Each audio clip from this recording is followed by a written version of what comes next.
आपका ये दूसरा इंटरव्यू और दूसरा बारी सिलेक्शन हो गया। आपने क्या ऐसा स्ट्रेटजी अपनाया कि आपको लगा कि हाँ, इसके वजह से मेरा सिलेक्शन हुआ? बहुत लंबा प्रोसेस है, प्रीलिम्स है, मेंस है और इंटरव्यू है। इन सारे प्रोसेस में अगर आपको लंबे टाइम तक सर्वाइव करना है, एक अच्छा रिजल्ट लाना है, तो आपको बहुत मेहनत करनी होगी।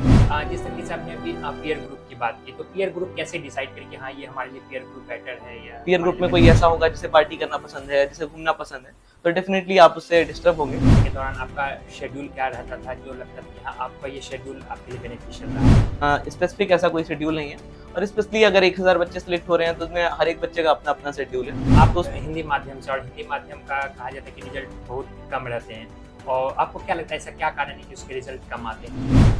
लेकिन मेंस के स्तर पे जैसे ही हम लिखते हैं, फिर वहाँ पे हमारे पास कंटेंट की कमी पूरी तरीके से दिखती है कि आंसर राइटिंग को लेकर के कोई भी सिखाने वाला नहीं है, बेहतर टीचर्स नहीं है, गाइडेंस। हिस्ट्री ऑप्शनल में जब हम देखते हैं तो उसका एक सबसे बेहतर फायदा लेने का तो यही है कि आपके जीएस के सिलेबस में या प्रीलिम्स में हम मोस्टली दिखते हैं, तो जितने बच्चे हैं वो प्रीलिम्स में हिस्ट्री जरूर बहुत ध्यान से पढ़ते हैं। आप अभी इलाहाबाद यूनिवर्सिटी की बात की, और कहा जाता है इलाहाबाद यूनिवर्सिटी जो होता है यूपीएससी का पहले गढ़ माना जाता है, लेकिन आज के समय में यूनिवर्सिटी से उतने रिजल्ट नहीं आते, तो आपको क्या लगता है ऐसा क्या कारण होगा कि अभी प्रीलिम्स आने वाला है, तो प्रीलिम्स के लिए आपके अकॉर्डिंग अभी उनका स्ट्रेटजी क्या होना चाहिए?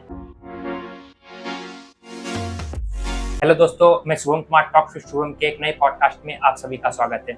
दोस्तों, आज के जो हमारे गेस्ट हैं, आप इनको तो जानते होंगे, ये 2025 के यूपीएससी टॉपर आदित्य सिंह है, जो जिनका रैंक इस बार यूपीएससी में 508 रहा है। इनसे हम लोग पूरी तरीके से जानेंगे कि इनका यूपीएससी का सफर कैसे रहा है और इस मुकाम को इन्होंने कैसे हासिल किया है। तो सबसे पहले सर, आपका बहुत बहुत स्वागत है हमारे इस पॉडकास्ट में। जी बहुत बहुत धन्यवाद।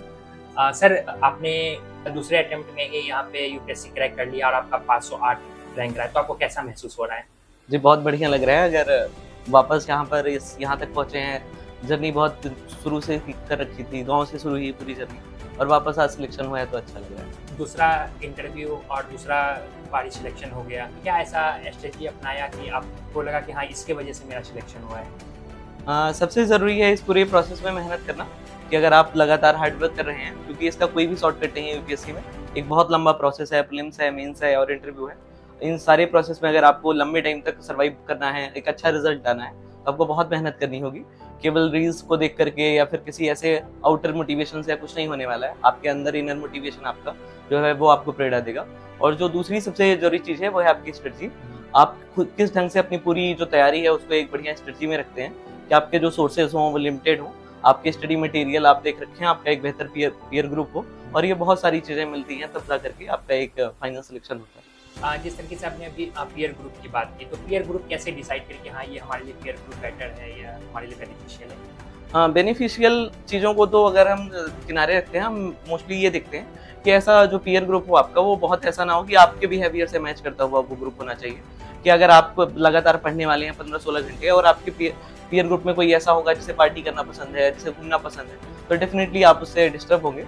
तो आप जिस तरीके का माहौल है, आपका जिस तरीके का बिहेवियर है, आप उसी माहौल में रहें और वैसे ही अपने पीयर ग्रुप के लोग। और ये आप जब का जो प्रिपरेशन के दौरान आपका शेड्यूल क्या रहता था जो लगता था कि हाँ, आपका ये शेड्यूल आपके लिए बेनिफिशियल रहा है? शेड्यूल तो मैंने कभी भी एक फिक्स शेड्यूल कभी फॉलो नहीं किया। मैंने हमेशा एक कभी भी रात में पढ़ा, कभी दिन में पढ़ा, तो ऐसा एक स्पेसिफिक ऐसा कोई शेड्यूल नहीं है। और स्पेशली अगर 1000 बच्चे सिलेक्ट हो रहे हैं तो उसमें हर एक बच्चे का अपना अपना शेड्यूल है, तो उसमें आपको परेशान नहीं होना है। बस आपको अपने दिन का 100% देना है। आप अपना 100% दीजिए और खुश रहिए। आपको कोई ये कहीं नहीं लिखा आप दिन में पढ़ेंगे तो आपका सिलेक्शन होगा, आप रात में पढ़ेंगे तो होगा, ऐसा कुछ नहीं। आप हिंदी माध्यम से, और हिंदी माध्यम का कहा जाता है कि रिजल्ट बहुत कम रहते हैं, और आपको क्या लगता है ऐसा क्या कारण है कि उसके रिजल्ट कम आते हैं? हिंदी मीडियम में सिलेक्शन का एक जो 2 रीजन है। सबसे पहला तो स्टडी मटेरियल को लेकर के, कि जो भी मोस्टली टॉपर्स कॉपीज हैं, जो भी हम चीजें स्ट्रेटजी सुनते हैं, वो मोस्टली हिंदी मीडियम की हैं। या अगर हम प्रीलिम्स की स्टेज पे देखें तो बहुत सारी चीजें हमारे पास अवेलेबल हैं, लेकिन मेंस के स्तर पे जैसे ही हम लिखते हैं, फिर वहाँ पे हमारे पास कंटेंट की कमी पूरी तरीके से दिखती है कि आंसर राइटिंग को लेकर के कोई भी सिखाने वाला नहीं है, बेहतर टीचर्स नहीं है, गाइडेंस नहीं है, तो वो सारी चीजें हिंदी मीडियम में है। और दूसरा सबसे बड़ा है कि एनवायरनमेंट, वो जो एक सेल्फ डाउट का एनवायरनमेंट बना दिया जाता है हिंदी मीडियम के चारों तरफ, कि यूपीएससी पार्शियलिटी कर देगी, आपका कभी होगा ही नहीं, हिंदी मीडियम का रिजल्ट 5% है, 4% है। तो ऐसी बहुत सारी बातें करके एक जो सेल्फ डाउट बच्चे के अंदर आ जाता है, वो जरूर हर एक प्रोसेस में उसके आत्मविश्वास को कम करता है। तो वो चीजों को अगर हम दूर रखते हैं तो ऐसा कुछ है नहीं, हिंदी मीडियम या इंग्लिश मीडियम जैसी कोई पार्शियलिटी तो यूपीएससी में नहीं। आपका अगर मैं ऑप्शनल सब्जेक्ट की बात करूँ, आपका ऑप्शनल सब्जेक्ट हिस्ट्री रहा है, जी। तो हिंदी माध्यम वाले ज़्यादातर बच्चे जो है वो हिंदी लिटरेचर को प्रीफर करते हैं ऑप्शन लेना, लेकिन आपको ऐसा क्या लगा कि हाँ मुझे हिस्ट्री लेना चाहिए, और हिस्ट्री बच्चों को क्यों लेना चाहिए आपके अकॉर्डिंग? हिस्ट्री ऑप्शनल में जब हम देखते हैं तो उसका एक सबसे बेहतर फायदा लेने का तो यही है कि आपके जीएस के सिलेबस में या प्रीलिम्स में हम मोस्टली दिखते हैं, तो जितने बच्चे हैं वो प्रीलिम्स में हिस्ट्री जरूर बहुत ध्यान से पढ़ते हैं, तो वो एक अलग सा नहीं होता है। आप उस ऑप्शनल को पढ़ते हुए भी आप अपने प्रीलिम्स की तैयारी से जुड़े ही रहते हैं, और मेंस की तैयारी भी जो आपका जीएस 1 है उसमें हिस्ट्री शामिल है, तो बहुत दिक्कतें नहीं होती हैं। इसके अलावा अगर मैं खुद के चुनने की बात करूँ तो मैंने चूंकि इलाहाबाद विश्वविद्यालय से एंशिएंट हिस्ट्री से ग्रेजुएशन किया है, फिर उसी में एमए किया है, तो मेरा जो ये बैकग्राउंड है पूरा, तो वो हिस्ट्री से ही रहा है और हिस्ट्री में बहुत इंटरेस्ट भी था, तो इस वजह से मैंने हिस्ट्री को ही चुना। आप अभी इलाहाबाद यूनिवर्सिटी की बात की, और कहा जाता है इलाहाबाद यूनिवर्सिटी जो होता है यूपीएससी का पहले गढ़ माना जाता है, लेकिन आज के समय में यूनिवर्सिटी से उतने रिजल्ट नहीं आते, तो आपको क्या लगता है ऐसा क्या कारण होगा? ऐसा कोई स्पेसिफिक कारण तो नहीं है उसमें, बस यही है कि यूपीएससी ने अब अपना पैटर्न बहुत तेजी से बदला है। यहाँ पहले अगर हम देखते हैं तो पैराग्राफ में आंसर्स होते थे, अब पॉइंट फॉर्म में आंसर आ चुके हैं, बहुत ही शॉर्ट क्वेश्चन पूछे जा रहे हैं, सीसेट एक हर्डल बना हुआ है, तो इन सारी चीजों की वजह से हम जब देखते हैं तो वो सिलेक्शन दिख नहीं रहा है विश्वविद्यालय से। बाकी बहुत सारे बच्चे हैं, मेरा हुआ है, विपिन देव यादव है 316 रैंक से, तो बहुत सारे ऐसे बच्चों का हुआ है इलाहाबाद विश्वविद्यालय से, तो ऐसा नहीं है कि रिजल्ट नहीं हो रहे, रिजल्ट हो रहे, लेकिन वही है कि जिस तरीके से यूपीएससी ने अपना पैटर्न बदला है उसको देखते हुए थोड़ा अपने तैयारी के दौरान कहाँ से प्रिपरेशन वगैरह किया, और कैसा रहा प्रिपरेशन का दौरान वो?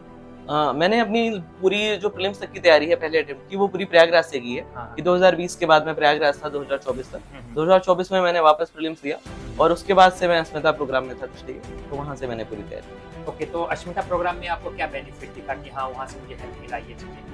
अस्मिता प्रोग्राम ऐसा है दृष्टि का कि जहाँ पे आपको रेजिडेंस सुविधाएं मिल जाती हैं, और आपको एक बड़े दिल्ली जैसे शहर में आपको दृष्टि ये सारी सुविधाएं अवेलेबल कराता है कि वहाँ पे आपको कुछ भी नहीं सोचना है, आपके रहने खाने सारी चीजें दृष्टि देखता है।